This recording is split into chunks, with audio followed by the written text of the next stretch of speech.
I was out with my friends, and we were still in college, and it was the end of the year, and we were under 21, a lot of us, and so we went to this restaurant that didn't card, and then we went to this club, and we were drinking there, and then we went to a friend of a friend's apartment, and we were drinking there.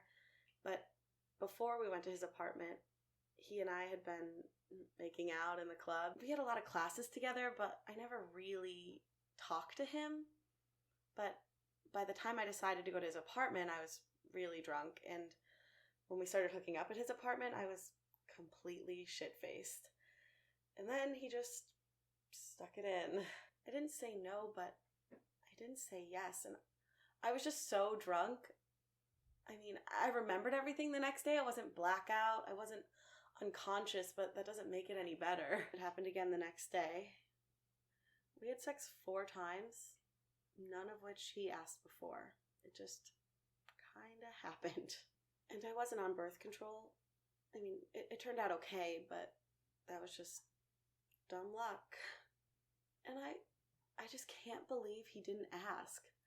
Not once. And I was just so drunk. I was too drunk to be making any decisions, and then too polite or embarrassed to say anything the next day. I know there's this whole thing with guys, like, oh, but your body was telling me yes. And okay, maybe that's true, but unless a yes comes out of my mouth, that's not consent. The way it usually goes with a guy who's good to me is we'll be hooking up and he'll say, oh, should I get a condom? Yes.